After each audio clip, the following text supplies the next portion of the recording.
Everybody go follow transparent_podcast_co. Those are my peoples. Now give me my theme music. Let's go. Oh no. Where's my going? Oh, that shit over.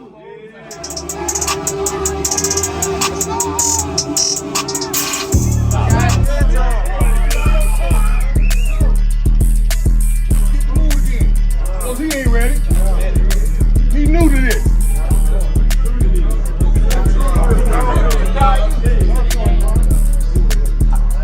Now, give me my theme music.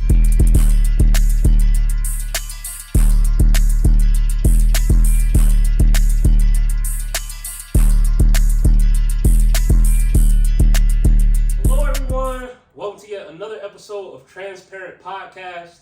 We have two very special guests with us today. Return guests. Really need no introduction, but if you guys could, starting with you, could you guys introduce yourself to those who may not know you? Yeah, so this is my second time on the pod, like he said. My name's Stevie Laraj, Stevie J, whatever, it don't matter. Barber, Perfect Phase, Instagram. Yes, sir, let's get it. Same thing, second time on the pod. Luis from Chicago, out here living life. Resell kicks, PVO_kicks. Cool. Hey, you already know y'all the homies, so I appreciate y'all coming back for the part 2. Yes, sir. I know the part 1, we gave him a little teaser. We don't want to give him too much. Right. Reeled it in a little bit, but today we won't get into some stuff. The first one, we definitely got a lot of positive feedback because, we never really had that male perspective. Yeah. So, we'll give him a little bit more juice today. But if you guys are just now tuning in, go back and watch the first pod. Absolutely. That'll give you a little backstory, a little bit on Steve, Lou, and then, the whole shindig. But right now, we're really finna get into the shindig, and this might be a little mind-boggling. Hey, so stay with me. This is mind-boggling. This is mind-boggling.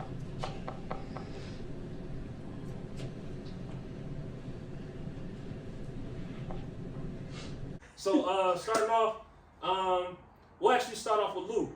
I want to dig a little bit into, I know a little bit earlier, back in the day, you was real nice with the whole pigskin, things like that. So just tell us a little bit about kind of your journey when it comes to that particular sport that you break down, and just kind of lead us into some of maybe, the ups and downs, and lead us into how you got into, kicks and all that good stuff. Okay, cool. So I started really young. I started when I was 3 playing flag, and started playing tackle at 6. My dad was really the face of everything behind that. It was school sports, that's all I knew. Yeah. So 8th grade was a big, hard year for me. Went through some family issues, and I had to make a decision, play for baseball, Team Illinois, or, lose 40 pounds and play football. And during the, big controversy in my family at the time, I didn't really know what I wanted to do. My dad left that up to me, and I chose, to do the football route. But that was the only way that I was going to make it happen, is losing that weight. Because, when you're in Pee-wee and like elementary school football, you have to be a certain weight at a certain age. Okay. And I was like 40 pounds overweight. Yeah. So I had to lose a certain, amount of weight in a certain amount of time. And, went to the doctor. Basically, they said that it wasn't going to be possible. And when I heard that, that made my decision that I wanted to turn that and make it happen. So me and my dad got to work. We ended up making it happen. Then that's when I started getting really noticed. And then I got ranked. We went to Florida to play for nationals. And then I got a scholarship to go to one of the best high schools in Chicago. It's an Ivy League all-boy Catholic high school. I kind of touched up on it on part 1. Yeah, go back and watch part 1. Go back and watch part 1. Yeah. But so that school is basically all-boy Catholic high school. It's very expensive tuition. The only way to go there is, getting scouted for sports, theater, music, art, and that's really it. You needed something going for yourself. You need it, or you can't go to that school. And you got to be a certain tier to go there, right? You got to have academics as well. So I went there, took it very serious my freshman and sophomore year. Okay. Played up varsity, started both sides of the ball. And then I started getting my D1 offers. And it started, coming in hot, right? Oh, and if I may, could you break down too what position exactly for those who? I played running back and middle linebacker. Okay. And then senior year, I was just linebacker. So I'll get to that of why I was just linebacker and why I was not on offense and just switched to strictly defense. Okay. But basically, yeah, freshman and sophomore year, I was killing it. I was averaging about 4 tackles a game, 2 sacks, about 2-3 touchdowns a game. You can check it out on Max Pros. Yeah, so, that was getting pretty hot, and I was getting overly confident, right? And my dad would schedule me for a Saturday workout every week, and that's when I was starting to get more serious with my girlfriend at the time, and I started missing that stuff because I was getting overly confident. D1 offers were coming in without me even sending my tapes. So it was like, it was I was feeling like, okay, it's going to happen regardless. I don't even need to practice. I was having that mentality at that age when it should have never been that way. So, yeah, I started missing practices. I started, missing the extra workouts. And there was 7 of us that would do it. From my school, all the parents got together, signed us up with like a strengthening coach that worked for the Bears. And I was the only one out of the 6 that didn't go D1 because of all of my lacking of missing, having the wrong priorities, basically. But everybody else that stayed with it, D1. Correct. Correct, yeah. So, going back to it, right? So I started missing it junior year, and then I started gaining weight. We'd go out to eat on those Saturdays instead of working out that 6th day of the week, going out to eat, gaining weight, having relationship issues, and got super depressed. My stats went drastically down. Junior year, I had a disciplinary action on the field, got in a fight on the field, got suspended for 3 games. And that shows up on your Max Pro, suspended, disciplinary action, 3 games. So that probably don't look too good. Yeah, so 5 out of the 7 D1 offers got cut from me because of that. Off the rip, just from that isolated incident. Just from that. And then that's when I started like, what the hell's going on? Like, this is getting serious. Yeah. And at that point, I was letting everything on my personal life get to me, and my priorities were just drifting. My grades were dropping. My, the relationship was failing, and I was not so focused on my sports when my whole life, that's all I was focused on. That was what you was passionate about. Right. So, I go senior year about 25 pounds heavier, and my stats cut in half. My just attitude towards everything was just not the same. And my last Division I offered me about week 3 of my senior year, emailed me saying, you no longer meet the requirements for our school. We are going to, basically take away our offer. You can possibly redshirt if you'd like, but that's not something I wanted either. I got super depressed after that, gained more weight, and then that's when I strictly went to just defense. I didn't have the speed or the knowledge capacity for the playbook to be focused and in on both sides of the ball, making mistakes in the game. It was just my mind was all over the place. I was getting in more disciplinary action. Even the mental state was just like you just had so much going on that even just like you said on the offensive side, the playbooks and all that was just it was too much to even take in at the time. Yeah, too much. I was not even on the field when I was on the field. Like I was worried about everything in my personal life, like I was saying, that wasn't going right, and worried about, they're going to take these scholarships away, and just too much of getting in my head and not playing the game, not enjoying the game how I, usually would, right? Exactly. So long story short, senior year ended. I had a bunch of Division II offers and to, small schools. The best one was McKendree University. That's where my brother played football. Okay. It was a great school. It's just my mind. I was very prideful, and I said I'm going D1 or nothing. That wasn't I regret it now. I wish I would have gave it a try. Yeah. Possibly could have transferred into a D1. And then, still. But yeah, I was like, no, I'm not doing that. I started working at Champs, so that's kind of how the sneaker stuff started coming around. Okay, yeah.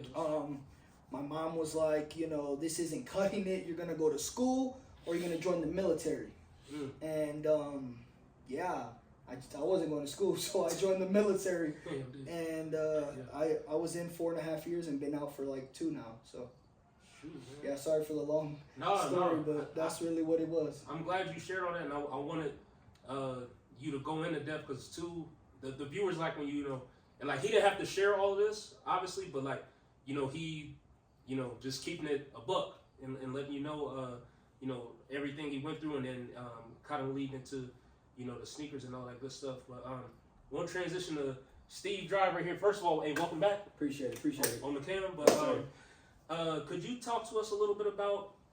I know you've been getting real nice with the chops. Yeah. So just break us down, like kind of like when like everything started as far as like you even was like, hey, let me start trying to cut and things like that, and then lead us into, because I know you building like your portfolio, all that good stuff now.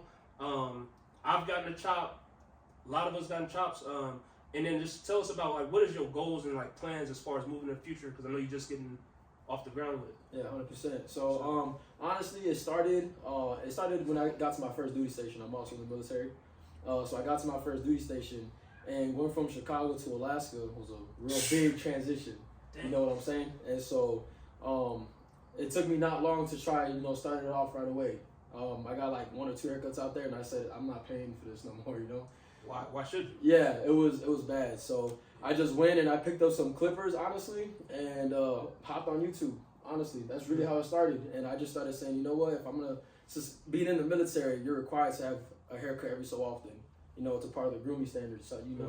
So So I said, okay, if that's gonna be the case, then I'm gonna try to go ahead and teach myself how to cut hair. I figured it could be a decent side hobby, a way to make some money.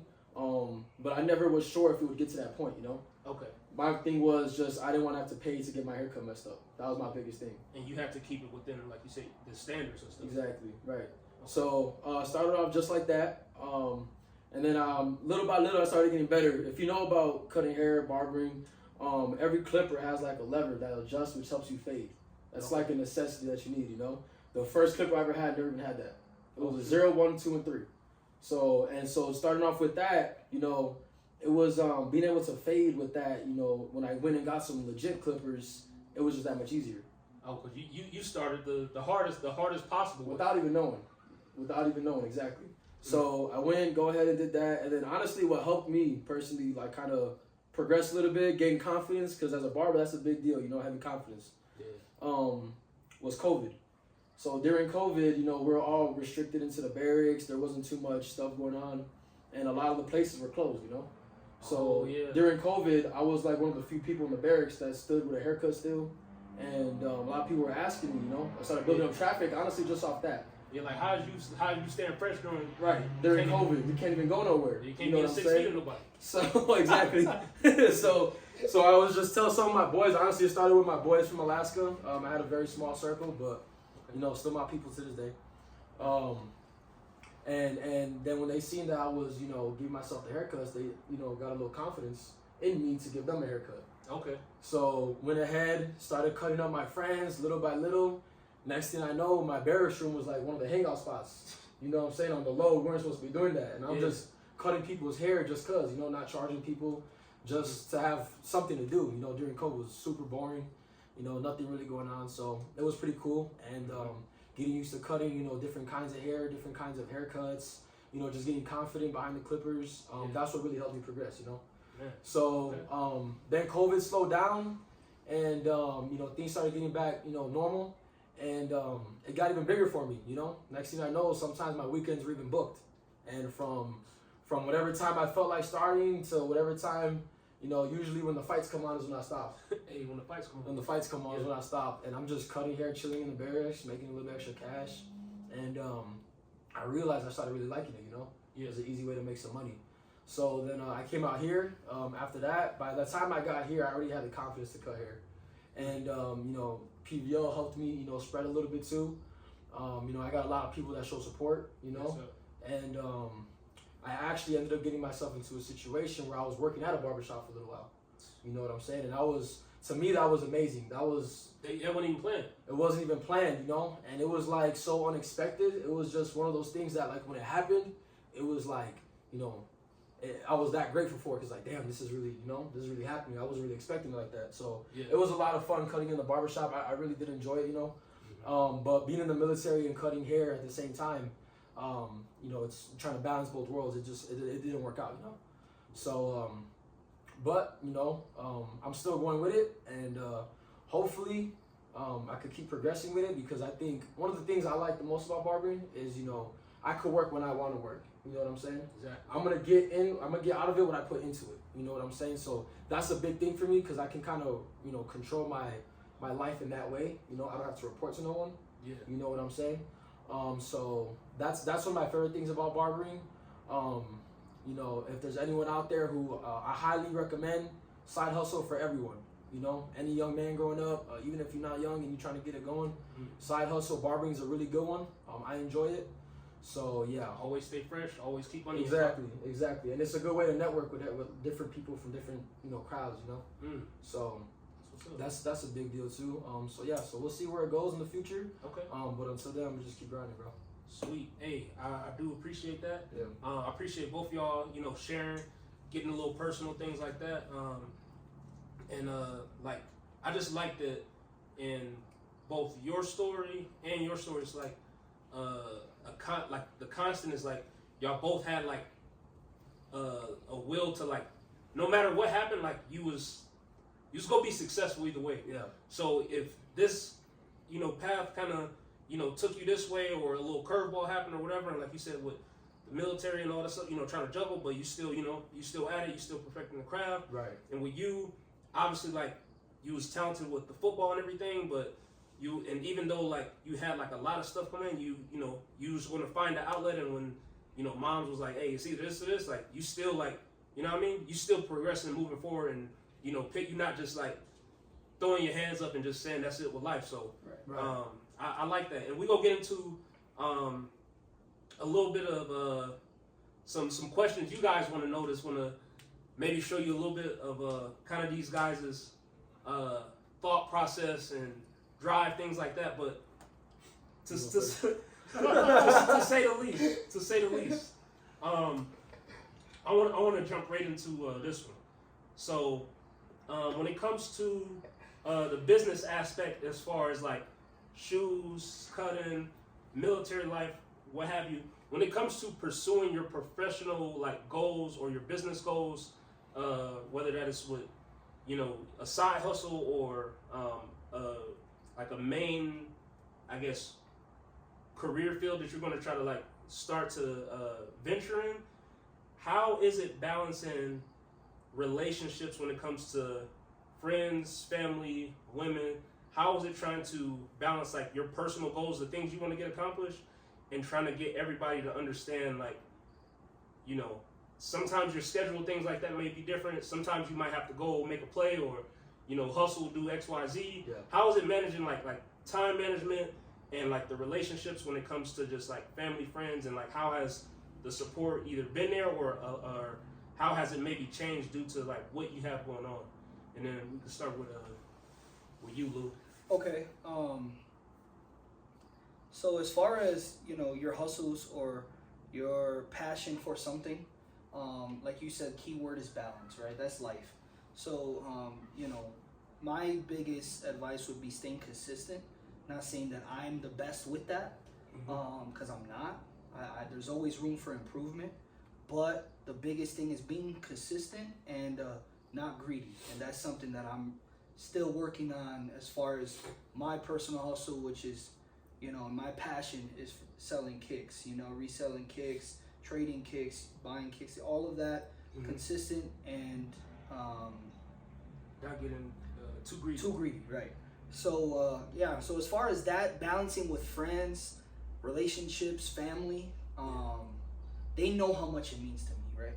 So how I see it is, if they know how much it means to me, and they care about me, how much they say they do, and show me they do, they'll understand that that's what revolves my life.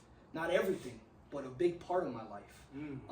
So not saying that I'm gonna drop, every situation or everything for, a sneaker deal, sneaker meetup, a sneaker event, something like that. But those are very important things for me that I have to make happen. And as long as you balance it, and your partner or your family or your friends, they understand how important it is to you, they're gonna be right there with you. And if they're not supporting you, they ain't your friends and they're not your family. So that's how I look at it. That's how I see things, especially for me.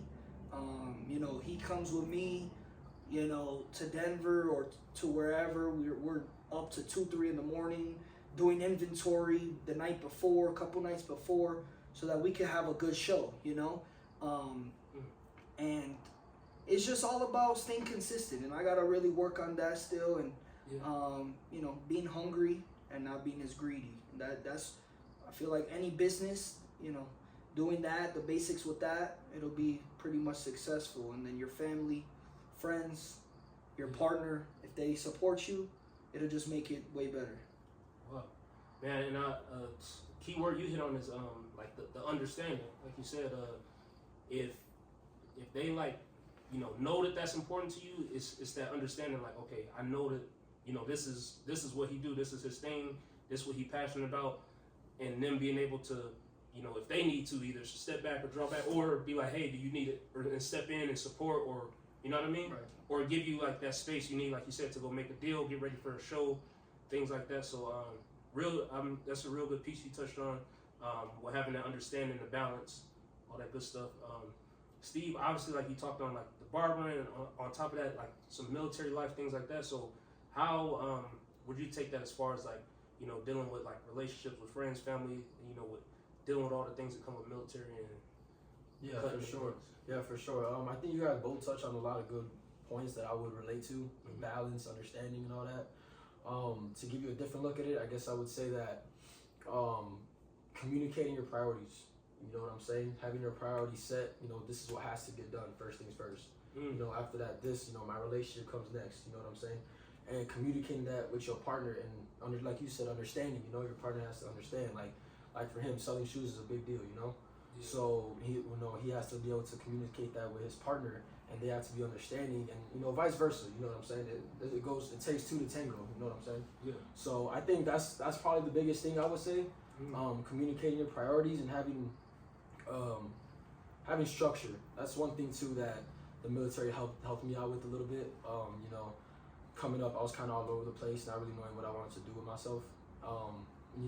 Being more structured and organized, help you a long way with, side hustles and businesses, things of that nature. Like he said, night before events, you're up to 2, 3 in the morning, writing down inventory, getting good pricing for both parties, all that, all that goes into play. There's a lot that honestly can affect it, but I would say that's probably the most important. Communicating your priorities. Man, I like that piece as well. I like how you said too, like you said, just knowing like, it's this, then it's this, or relationship, whatever, because it's Right. like, it may be a piece like, or with that is like when you said like, say for instance, with like say you have a business or something that makes you, income. Say if, I don't know, if you were to just put it out or write it out in black and white, and you were to tell someone, say you were in a relationship with like, hey, this comes first, then a relationship, then this, they might be like, oh, well, why aren't we first or whatever? Right. When it could be like, hey, like, if I don't make no money, I'm a bum. Exactly. And nothing happens from there. So first things first, the bills got to get paid. You know what I'm saying? Exactly. We got to have the money to do what we want to do. Then we do what we want to do. And I think the understanding of that and being organized, having the balance, everything that we all touched on. I think you got those few things on lock, you'll be able to kill it. Anyone. There it is. And what they said, not saying that like relationship or all this other stuff isn't important. Yeah. But just as far as all these important things, let's put this one here, then this one here, and this one here, so we have structure and so we can have something. Right. Right. It is. I really appreciate both of y'all touching on that piece when it comes to the business, the goals, the personal passions, things like that. I have another question. When it comes to finances in a relationship, sometimes it could be a avoided topic, but do you guys feel it is important to discuss finances with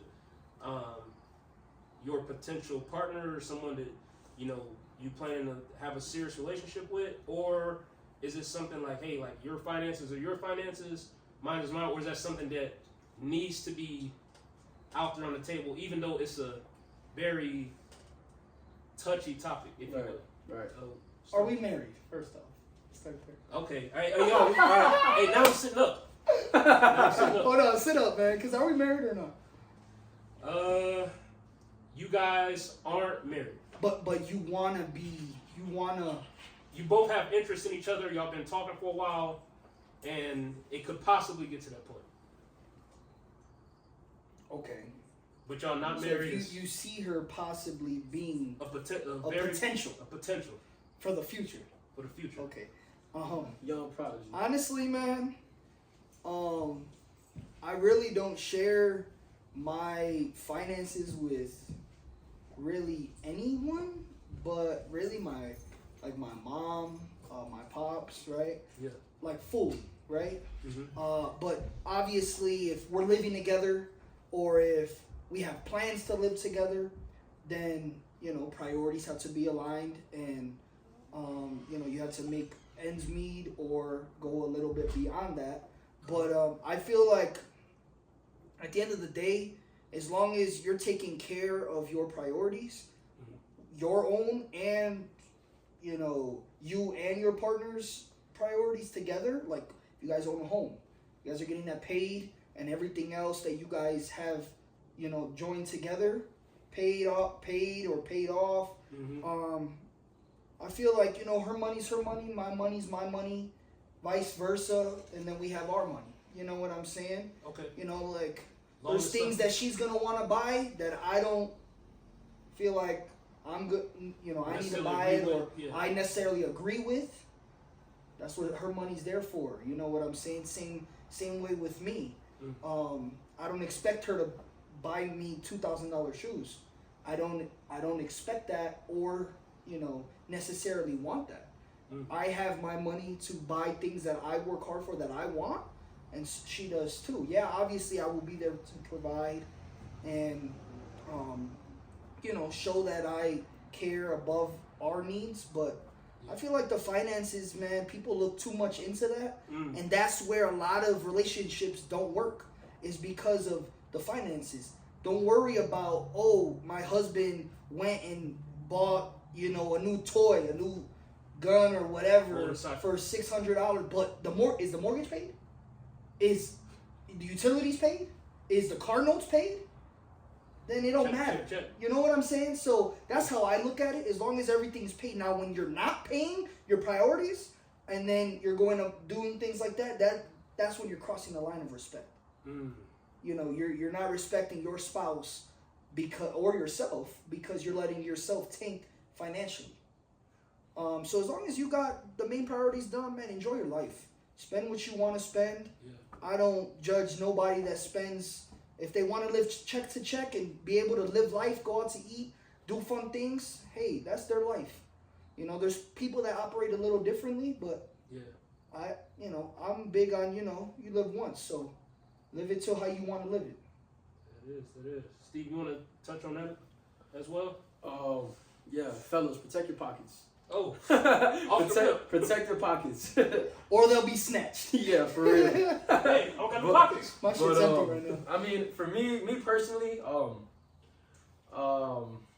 it's not the biggest deal to me. I'm not one to like count someone's pockets. So for me personally, I wouldn't make that a big deal.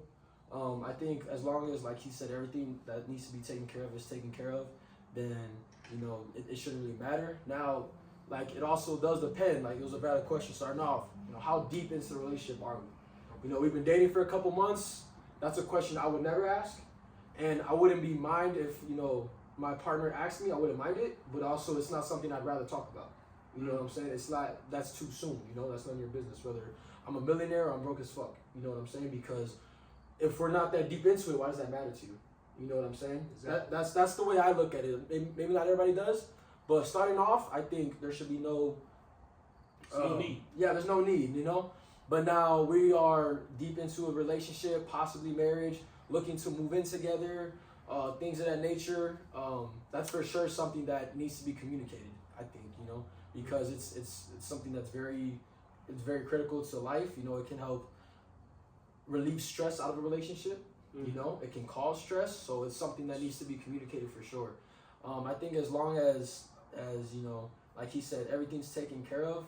Me personally, if my partner, my girl wants to go spend money however she wants, I'm gonna, you know, tell her, hey, I don't think you should, but you know, if you want to, have at it. I give her a recommendation, because at the end of the day, that's still my partner. You know what I'm saying? I'm gonna look out, and I'm gonna show her I'm gonna look out. You know what I'm saying? Yeah. Actions are louder than words. I'm gonna tell her, you sure about this? Think twice. You know what I'm saying? But I'm not the type of guy to be like, you know, this is not what we're gonna do. This is what we're gonna do. Barricade the door. You know what you know what I'm saying? This is how I'm gonna conduct myself. You know, hop on with the waiver, no. So me personally, like I said, I think as long as everything's taken care of and you know, there's not too much going on in terms of, you know, like you said, buying a house, something like that, I don't think it's that big a deal. Okay, man, y'all both hit on that real good. I actually agree with both of you guys. Like you said, like if it's something like a big purchase or whatever, you know, maybe you might have to, you know, have a little conversation or two and things like that. But it's necessary. For the most part, it seemed like you guys, you know, obviously there care for your partner, but as far as like the money, it's like, hey, as long as all, like you guys are saying, all the main stuff is taken care of. You know, we got a roof over our head, we got food. You know, we're good to go. If you want to go and buy your sneakers, or you want to go and, you know, do your lashes or whatever it is, 100%. and, you know, all your stuff, then, you know, that's your money. Go ahead, do what you want. Because if you're happy in the relationship, you know, I don't think it should play that much of a role. As long as, like he said, everything's taken care of, first things first. Like me personally, man. Like me personally, if I got a roof over my head, I got, you know, food in my stomach, I'm in a warm house. You know, we could have almost nothing in the crib, but you know, if I'm with my girl, then I'm chilling. You know what I'm saying? But for y'all, all the extra theatrics, you know what I'm saying? Then it's even better. You know what I'm saying? But it's not going to affect how I'm gonna conduct myself. You got a solid foundation. You know what I'm saying? That's all I need personally. Because at the end of the day, the way we grew up, we didn't really have much. But we had our family, we had each other, and I had, you know, sports. 100%. And that's really all I needed. Little Caesars, a ball on the rim. That's it, man. Like, you know, like we just being around each other, we could literally sit down on a couch 5-10 hours and not even realize it, because we're just having a good time. Right. We don't need all the extras. Yeah, it's great, right? Now we're at a point of our life where we're able to do that stuff, and we, you know, if we want this that's coming out in 2 weeks, you know what we got to do to get there. Right. You know, like if he wants to buy a pair of shoes from me that come out on the 22nd, he got to cut 10 heads. And then it's nothing. That's it. You know what I'm saying? Or vice versa for me. If I want to buy, you know, a new car or something, I know what I got to do, what goals I have to hit to make that happen. Right. That's all that I see. If you grind a little harder for what you want extra, then there won't be no problem. You know, it's all about, there's so much money in this world that could be made that you just literally have to grind it out. It's gonna suck. It ain't gonna be easy, but it'll be worth it at the end, man. And that's pretty much one more thing too on that. For sure. I think what's more important than, you know, the whole finance conversation with your partner is holding him accountable to what he just said. You know what I'm saying? Instead of like, where's your bank account at? Okay, well, let's get your bank account to this. How are we gonna do that? And vice versa. I think that's 10 times more important, like, than because after a while, you know, like, you know, for some guys, you know, it's long days you know, outside the crib, you know. So you come home, you don't want to hear a nagging female. You know what I'm saying? But you come home, you know, baby, how was your day? Yada yada yada.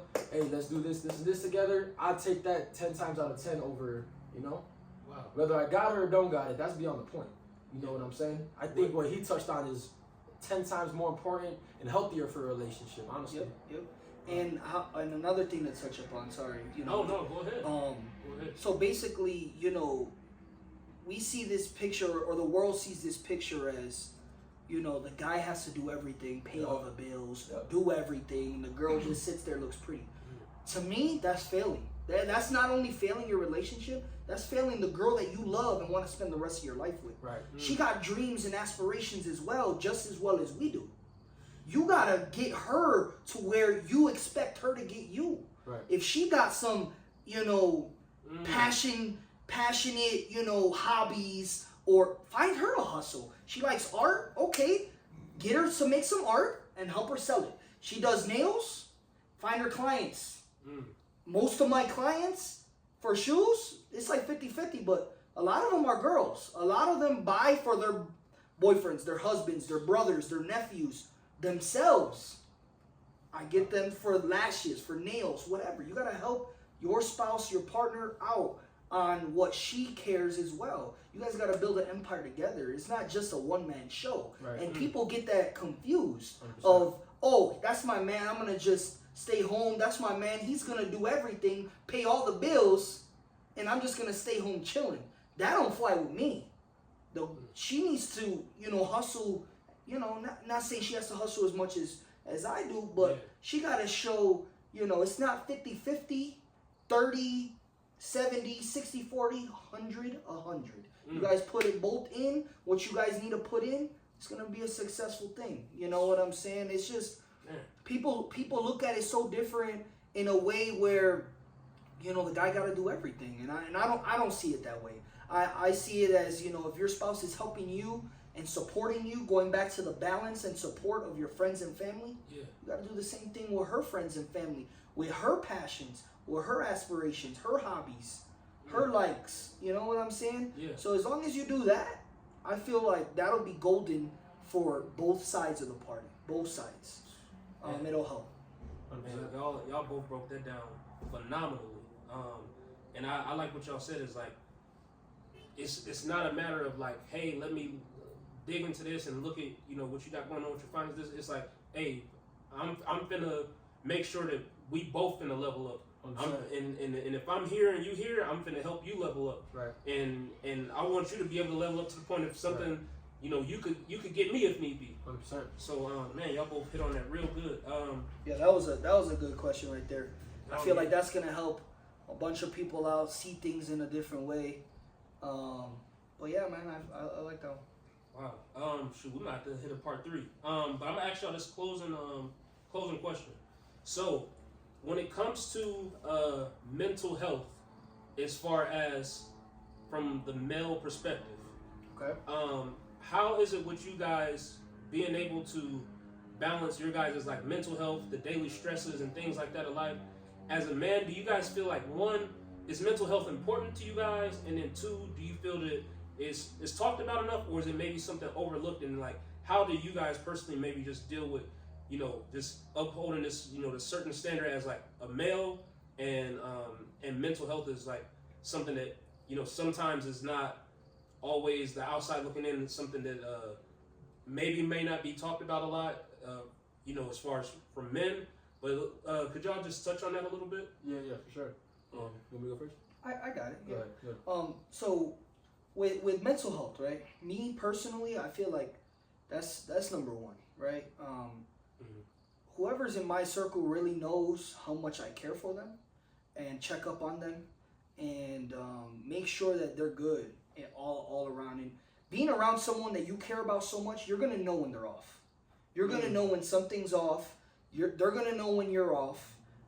It's just something that you guys are gonna share that's gonna mean a lot to each and one of you guys, right? Yeah. So I feel like that's super important, where people don't they oversee that, because just because someone says, yo, I'm fine, I'm okay, you gotta check on them. You gotta really know, oh, I know he's not okay, or I know she's not okay. Yeah. Let's see what's really going on, because they might need somebody right now. I feel like people don't look at that or take it that serious. They just want the good times. They just want the high moments. And, you know, everybody's going to have their low moments. Everybody's going to be depressed, sad. They're going to have their moments where they're going to need somebody that cares about them to show them and remind them, reassure them why they live each and every day. Wow. So, you know, this is my brother right here. We have our moments where I'm down, he checks on me, and vice versa. There's always times, you know. Yeah. But yeah, I feel like, you know, checking on the people you love, it don't hurt, but a single text, a single phone call, couple minutes, just to remind them you care about them. It's that easy. Oh yeah, super good, super good. Steve, I feel like this one is it's a tough one for guys. It really is, you know, because I'm definitely a strong believer in you know, trying not to show too much emotion.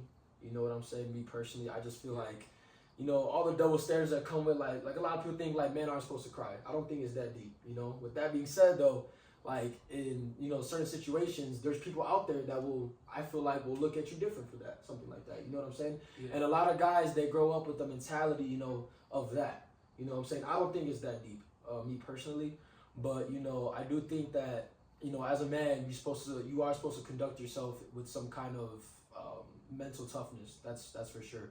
One thing that I'm grateful for is being from Chicago, because I developed that at a very young age. You know what I'm saying? And I went through a lot of things where it was like, you know, for lack of a better term, you know, nuck if you buck. You know what I'm saying? Like, you know, I had to just, you know, chest out, chin up, and just kind of deal with this. So I got pretty good with that at a young age, me personally. And I do think that's an important skill for a man to have.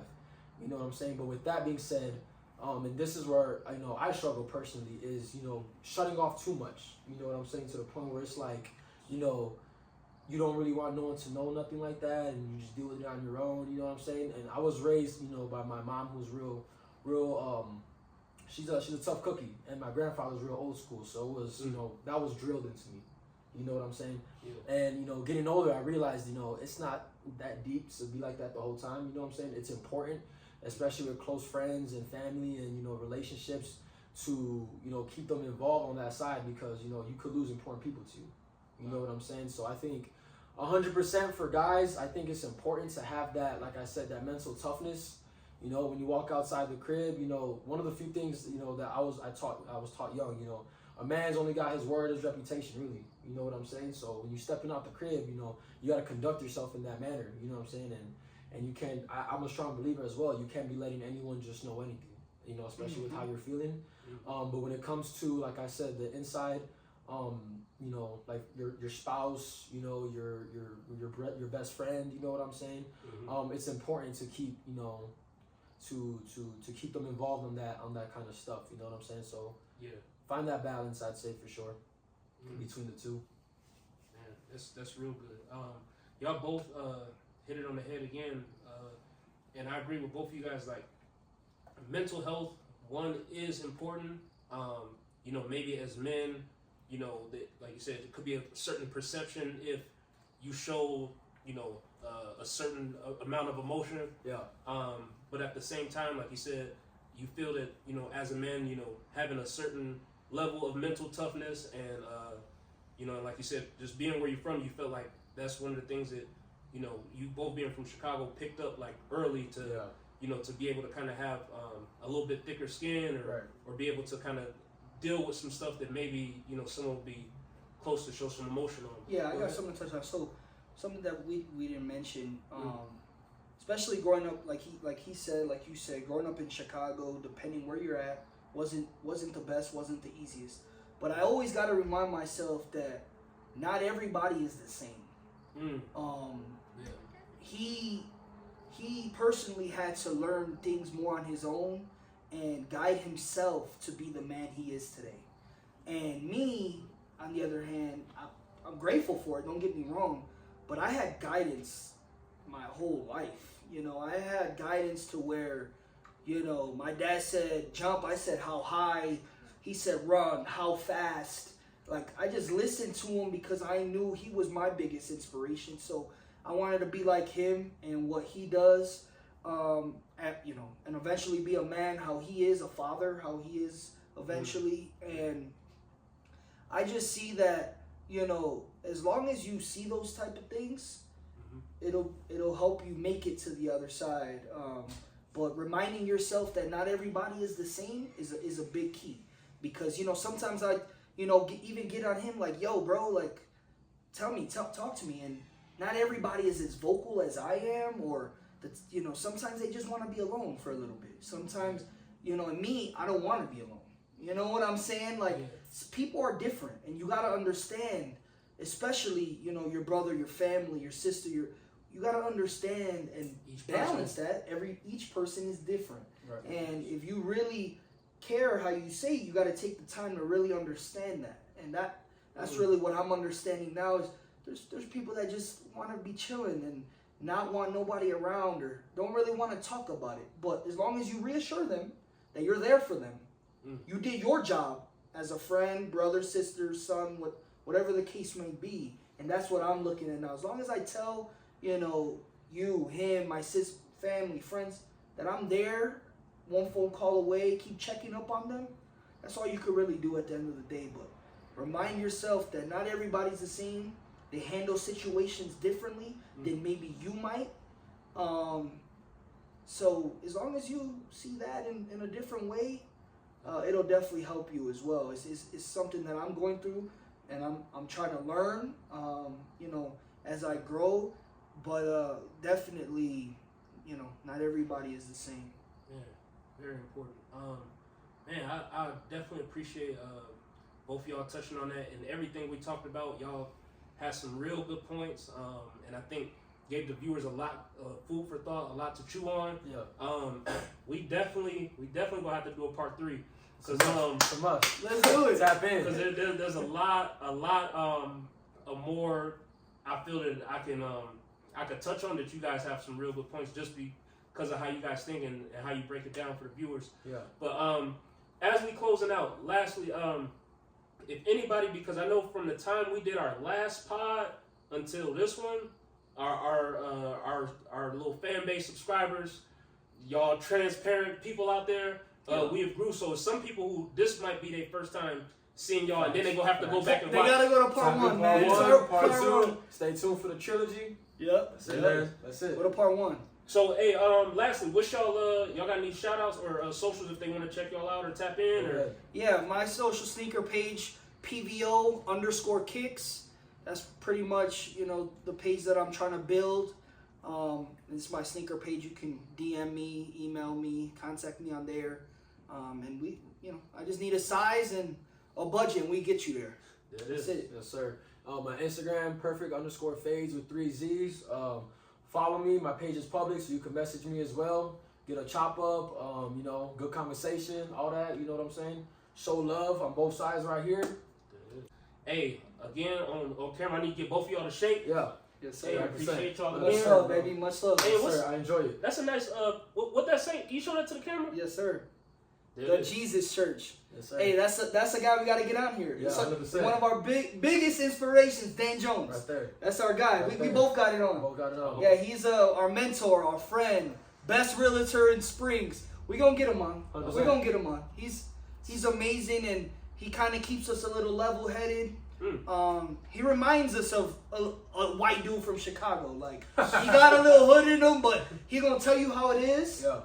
If you like it or not, and that's what we appreciate, because that's how we operate. You know what I'm saying? So we like that, and seeing that from a guy from Colorado, we kind of like that, and we want to get him on here to show his views on things and his aspirations of life. Respect.